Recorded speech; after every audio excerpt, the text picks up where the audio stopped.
Hello everyone, welcome to Shockboo Horror Stories. Before we dive into the tales of terror, please take a moment to subscribe to my channel and hit that like button. Also, let me know in the comments, where are you watching from and what time is it right now? Your comments will significantly help my channel's growth, and I appreciate your support more than you know. Alright, let's dive into the stories. I grew up in a small mountain town in West Virginia called Marlinton.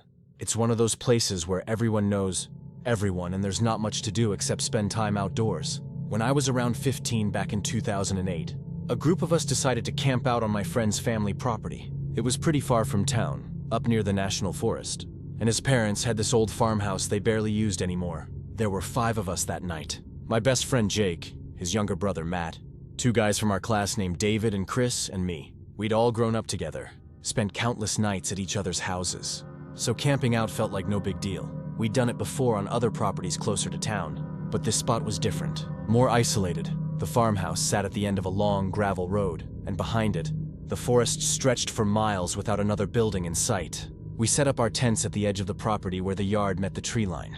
The grass was overgrown and the whole place had this abandoned feel to it, even though Jake's family still owned it. We built a fire in an old stone pit someone had made years ago, cooked hot dogs, told stupid jokes, normal teenager stuff. As it got darker, the woods behind us seemed to press in closer. The tree line was maybe 30 feet from our tents, and once the sun went down, you couldn't see anything past the first few trees, just solid black. Around 9 or 10, we started telling scary stories. Someone brought up the old local legend about something that lived in the woods. Different people called it different things. Some said it was a spirit, others said it was something physical but not quite human. The story went that it wandered the forest at night, looking for people who were alone or asleep. And if it found you, it would take you back into the woods, and you'd never be seen again. We laughed about it, but there was an edge to the laughter. We all knew the stories. We'd all heard them our whole lives from older kids, from parents trying to keep us from wandering too far into the forest. And being out there in the dark with nothing but a campfire between us and those woods made it feel a little too real. Jake's brother Matt was the youngest, only 13, and I could tell the stories were getting to him. He kept glancing over his shoulder at the trees. Jake noticed too and told him to relax, that it was all just made-up stuff to scare tourists. But even Jake's voice had lost some of its confidence. Around 11, we decided to turn in. The fire had burned down to coals, and we were all tired from hiking around earlier in the day. I was sharing a tent with Jake. We laid there talking for a while about school, about this girl he liked, just random stuff. Eventually, his breathing got slow and even, and I knew he'd fallen asleep. I was still awake, just staring at the ceiling of the tent, listening to the sounds of the forest. Crickets mostly, and the occasional rustle of leaves in the wind. That's when I heard something different. At first, it sounded like footsteps. Slow, heavy footsteps moving through the leaves and grass. I assumed it was one of the other guys getting up to pee or something. We'd all had soda with dinner, but then the footsteps started moving in a circle around our tents. Not fast, just steady and deliberate. Around and around. And no one was calling out or using a flashlight. I sat up and whispered to Jake. He woke up instantly, and I could tell from the way he went completely still that he heard it too. The footsteps kept circling. They'd pass by our tent, fade a little as they moved to the other side of the camp, then come back around. Over and over. None of the other guys came out of their tents. No one said anything. That's when I realized they were hearing it too, and were just as scared as we were. Then the footsteps stopped. Just like that. Complete silence. Even the crickets had gone quiet. I held my breath, waiting. Jake's hand found my arm in the dark, and he squeezed hard enough to hurt. We stayed like that, frozen for what felt like forever. Then a new sound started. It was quieter than the footsteps, almost like a whisper, but not quite. More like breathing, heavy and wet. And it was moving around us the same way the footsteps had, close enough that I swear I could feel it. The side of our tent moved slightly, like something had brushed against it. Jake leaned close to my ear and whispered so quietly I almost couldn't hear him. He said we needed to stay completely still and silent. Don't move, don't talk, don't even breathe loud. I didn't understand why at first, but something in his voice, the pure terror in it, told me to listen. So we just laid there, barely breathing, while this thing kept circling our tent. The breathing sound would get close, then fade, then come back. Sometimes it would stop right outside our tent for long seconds before moving on. I don't know how long it lasted. Time felt strange out there. My legs were cramping from staying in one position, but I was too scared to move even an inch.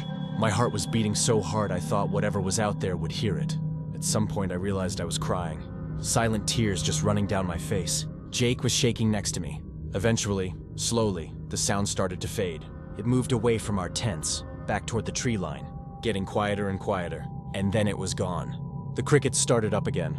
The normal sounds of the night returned, but we didn't move.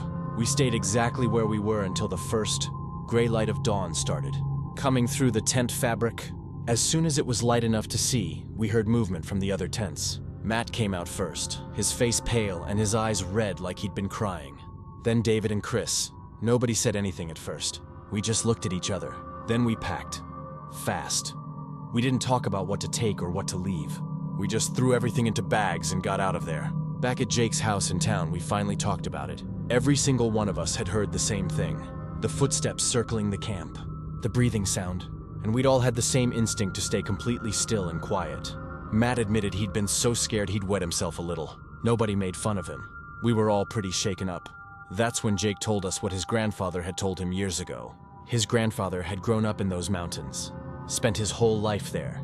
He told Jake about the thing in the woods. He called it the circler, said it was something old, older than the towns, older than the roads. It wandered the forest looking for living things. It was drawn to movement and sound, to anything that showed you were alive. But if you stayed completely still, if you didn't move or make noise, it would think you were already dead, and it would leave you alone. His grandfather said he'd encountered it twice in his life. Both times he'd survived by playing dead. I'm 31 now. I moved away from Marlinton years ago. I live in a city now, work a normal job, have a normal life. And rationally, logically, I know it was probably just an animal. A bear, maybe. They live in those mountains. Or maybe it was a person, some drunk or crazy person wandering around. That makes sense. That's the explanation that fits with how the world is supposed to work. But sometimes, late at night when I can't sleep, I think about that sound, the way it circled our tents, patient and methodical, the wet breathing sound that came right up against the fabric. And I remember the absolute terror I felt, lying there in the dark next to Jake, both of us pretending to be dead. I remember how it felt like the thing knew we were there, like it was testing us, waiting for one of us to move or cry out. And I think about Jake's grandfather, who survived 2 encounters with the same thing. I wonder what he saw those 2 times, what it looked like if he ever got a glimpse of it. He died a few years after that camping trip, and I never got the chance to ask him. Sometimes I'm grateful for that. Some things maybe we're not supposed to know. Some questions are better left unasked. I haven't been camping since that night. I tell people it's because I'm too busy with work, or because I prefer hotels now that I can afford them. And that's partly true. But the real reason is that I'm afraid of what might be out there in the dark woods. Walking in circles, breathing in the night, looking for signs of life. This happened back in October 2019. My husband and I had been looking forward to this trip for months. We both worked demanding jobs in the city and desperately needed a break from everything. Work had been intense, we'd been dealing with family stuff, and we just wanted a few days where we could disconnect and breathe. We found this rental property online, a small cottage tucked away in the Blue Ridge Mountains. The pictures looked beautiful. Wooden beams, a stone fireplace, big windows looking out into the forest. It was exactly what we needed. Perfect. The drive up took longer than we expected. We left early on a Friday morning, thinking we'd get there by early afternoon. But the directions got complicated once we left the highway. The paved road eventually turned to gravel, and then the gravel turned into this narrow dirt path that made our little sedan bounce and scrape along the bottom. My husband kept joking that we were going to get stuck out there and have to walk back to civilization. I laughed, but part of me was genuinely worried. We didn't see another car or house for the last 40 minutes of the drive. By the time we arrived, it was already getting dark. The sun was setting behind the mountains, and everything had that orange and purple glow that looks beautiful but also means you're running out of daylight. The cottage looked just like the photos, maybe a bit smaller in person but charming. It had that rustic cabin feel but seemed well maintained. The porch was swept clean and there were fresh flowers in a pot by the door. We unloaded our bags, found the key where the owner said it would be, and let ourselves in. The inside was cozy. One main room with the kitchen and living area combined, a small bedroom off to the side, and a bathroom that looked like it had been recently updated. Everything felt fine at first. We made dinner on the little stove, opened a bottle of wine we'd brought, and sat by the fireplace watching the flames. It was exactly what we needed. We talked about taking some hikes the next day, maybe driving into the nearest town to see if there were any cute shops or restaurants. Normal vacation stuff. But when we went to bed that night, something felt off. I can't explain it properly even now. It wasn't a sound. or a smell, or anything I could point to and say that's what's wrong. It was more like a presence, like the air in the room was too heavy, like the walls were watching us.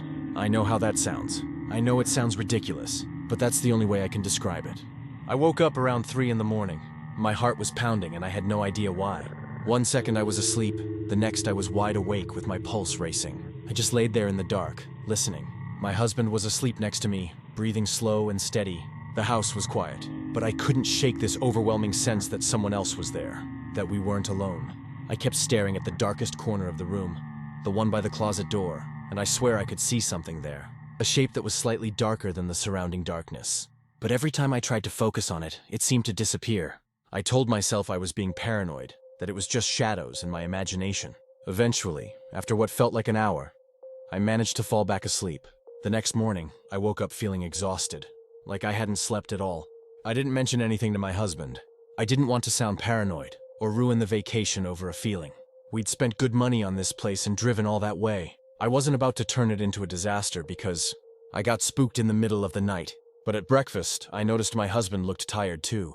He was quiet, staring into his coffee. I asked if he'd slept okay. He looked at me for a long moment, like he was trying to decide whether to say something. Then he asked if I had gotten up during the night. I said no and asked why. He put his coffee down and rubbed his face. He told me he'd had the strangest dream. He dreamed there was a man standing in the corner of our bedroom, just standing there in the dark, staring at us while we slept. He said it felt so real that he actually woke up and looked, but of course there was nothing there, just the dark corner by the closet. I felt all the blood drain out of my face. My hands went cold. I hadn't told him anything about how I felt, about waking up and sensing someone there, about staring at that exact same corner. And here he was describing the exact same thing. We both sat there for a minute, not saying anything. Then we both tried to laugh it off at the same time. We blamed it on being in a strange place, on drinking wine before bed, on the house being old and making weird noises, all of that. But neither of us really believed it. I could see it in his eyes. He was just as unsettled as I was. We decided to get out of the cottage for the day. We spent hours hiking on some nearby trails. It was beautiful out there. The leaves were changing color, all these brilliant reds and oranges and yellows, and the air was crisp and clean. We took pictures, found a little waterfall, ate our packed lunch on a big flat rock. By the time we got back to the cottage in the late afternoon, we were both exhausted. We'd walked probably 8 or 9 miles. We ate a simple dinner. Neither of us had the energy to cook anything elaborate, and went to bed early. I was so tired I thought I'd sleep straight through the night. But again, around 3 in the morning I woke up, and this time I wasn't alone. My husband was sitting up in bed, completely rigid. His whole body was tense. I whispered his name and he grabbed my hand without looking at me. His hand was ice cold. He whispered back, asking if I could hear it. I held my breath and listened. There was a sound, faint but definitely there. It was coming from inside the walls, a sort of scratching, shifting sound, like someone moving around in a space that was way too small for them, like someone dragging fabric against wood. We both sat there frozen, listening to this sound move along the wall beside our bed. It started near the headboard, traveled slowly down the length of the wall, and then stopped somewhere near the foot of the bed. Complete silence. We stayed like that, holding hands, barely breathing for what felt like hours. Neither of us said a word. We were both too scared to speak. When the sound didn't come back, we still didn't move. We just laid there in the dark, staring at the ceiling, listening. We didn't sleep another minute that night. We just waited for the sun to come up. As soon as the first light started coming through the window, we got out of bed. We didn't even discuss it. We both knew we were leaving. We started packing our things right away. That's when I went into the kitchen to grab the food we'd left in the fridge. And that's when I noticed something I hadn't seen before. There was a seam in the wooden paneling on the wall by the counter. At first I thought it was just the way the panels were fitted together. But then I looked closer and realized it was too straight, too deliberate. It looked like it had been cut and fitted back into place. I called my husband over and we both stared at it. He reached out and pushed on it. It moved. Just slightly, but it definitely moved. We looked at each other and I could see the fear in his eyes that I knew was reflected in mine. He pushed harder and the whole panel shifted. It wasn't attached to the wall. It was just fitted into place. Behind it was a narrow gap, just wide enough for a person to squeeze through if they turned sideways. My husband pulled out his phone and turned on the flashlight. Inside was a crawl space that ran along the interior walls of the cottage. It was maybe 2 feet wide and went in both directions. We could see it extended toward the bedroom. There were blankets in there, old and dirty. Empty food wrappers, the kind from convenience stores. a flashlight that wasn't on but looked relatively new. And worst of all, there were small holes drilled through the walls at eye level. We followed the crawl space with the phone light and saw that the holes were positioned to look into the bedroom and the bathroom. You could see directly into both rooms from inside the walls. I felt sick. My legs went weak, and I had to sit down on the floor. My husband was shaking. We both understood in that moment what had happened. Someone had been living in the walls of the cottage. Someone had been watching us. The feeling of being observed, the shape in the corner, the sounds we heard, it was all real. Someone had been there with us the entire time, just inches away, hidden in the walls. We didn't touch anything else. We didn't take pictures. We just closed the panel, grabbed our bags, and left. We didn't even make sure we had everything. We just got in the car and drove.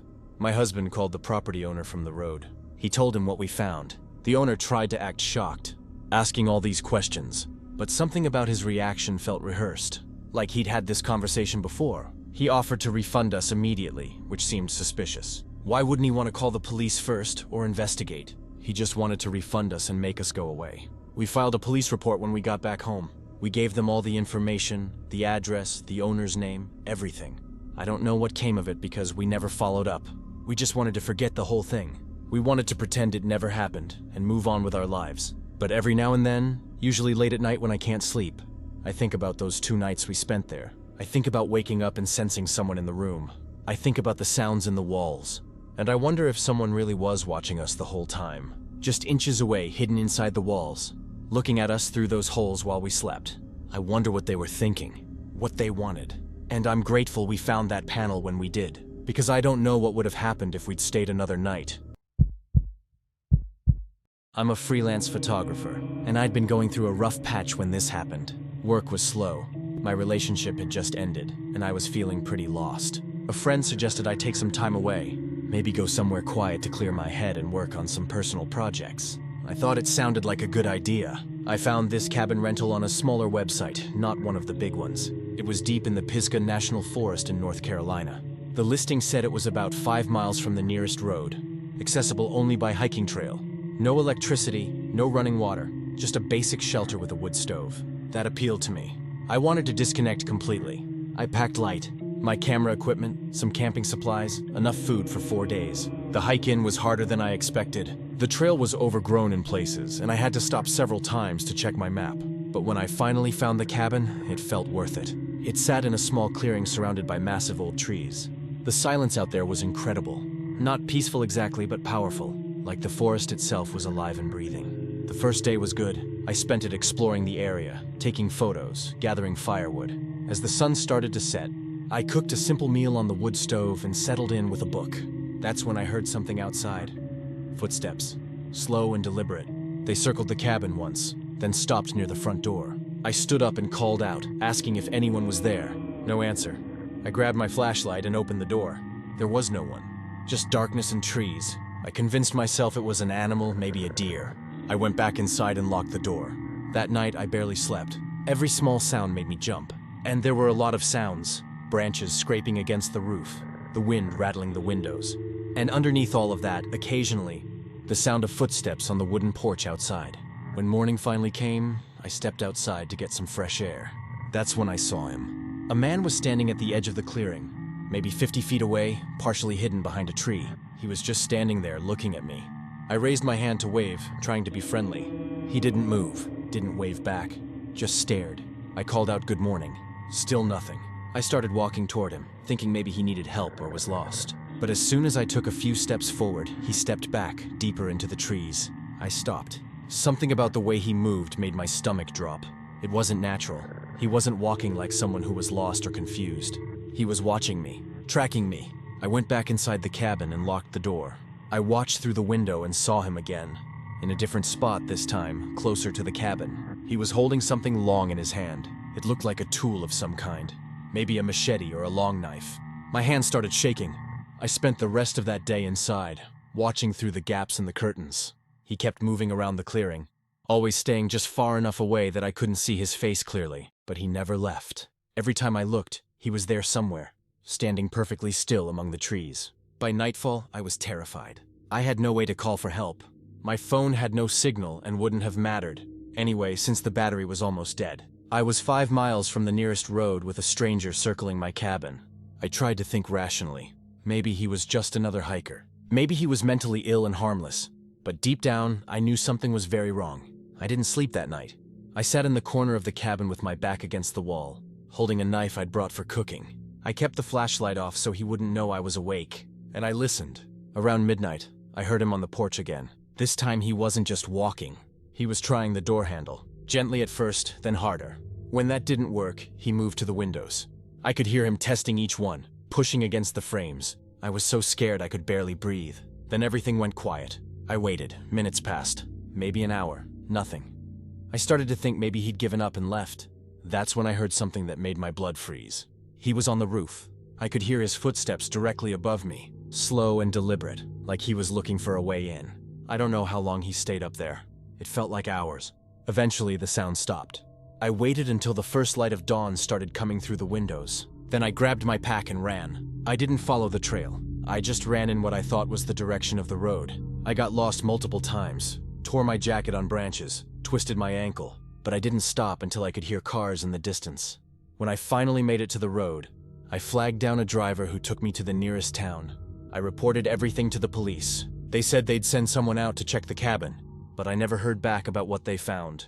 Part of me doesn't want to know. I still don't know who that man was, or what he wanted, but I think about him sometimes, standing there in the trees, watching and waiting, and I'm grateful I made it out.